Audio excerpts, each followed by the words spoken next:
સૌથી પહેલા જુઓ એવા વાક્ય કે જે જોવામાં કે વાંચવામાં લગભગ સરખા દેખાશે, ફરક માત્ર ચેન્જ અહીંયાથી પડે છે. આ વાક્યમાં અત્યારે અને આ વાક્યમાં 7 વાગ્યાથી, આ બે શબ્દ અલગ છે, બાકી બધું સરખું છે. હવે વાક્યમાં પહેલા તો ક્રિયા ગોતો. ક્રિયા જુઓ, અહીંયાની ક્રિયા, ક્રિયામાં લખેલું છે જોવું. વોચ એટલે જોવું, જોવુંમાં લાગેલું છે ત એટલે જોતા. હવે જ્યારે ત લાગેલો હોય ને એટલે એ સમજી લેવાની કે ક્રિયા કેવી છે? ચાલુ. કેવી ક્રિયા છે? ચાલુ ક્રિયા. અને ચાલુ ક્રિયાને શું લગાડી દેવાનું થશે તમારે? આઈએનજી. ક્રિયા બની ગઈ ચાલુ. ચાલુ ક્રિયા હંમેશા આઈએનજી સાથે દર્શાવાય. ક્લિયર એટલું? એટલે આનું થઈ જશે વોચિંગ.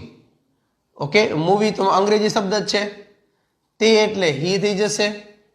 હવે હશે માટે પહેલા વાક્યમાં હશે માટે વિલ બી લખજો અને બીજા વાક્યમાં હશે માટે આટલું મૂકી દો.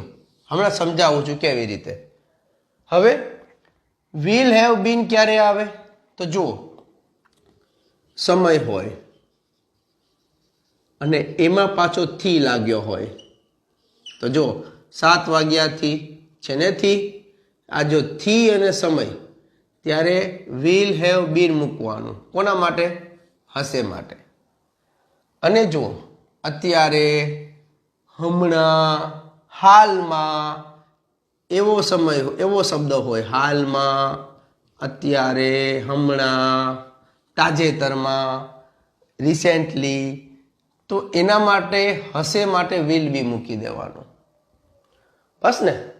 તો જુઓ, હી, આમાં અત્યારે માટે વિલ બી આવશે, પછી વોચિંગ, હશે માટે લખી લીધા પછી જોતો એટલે વોચિંગ,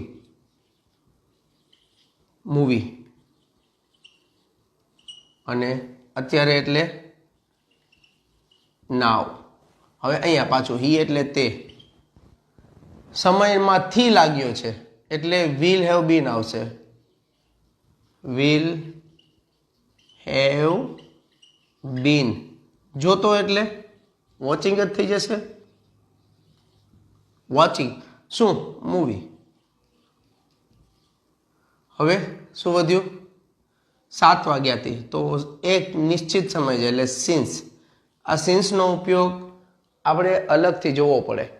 અત્યારે તો હું લખી નાખું છું સિન્સ 7 o'clock. લો, બંને વાક્ય સમજો. વાક્યો પ્રેક્ટિસ માટે જોઈએ તો કહેજો. એટલે કે ગુજરાતી તો અંગ્રેજી કરવા માટે વાક્યો આવવા જોઈએ. Thank you.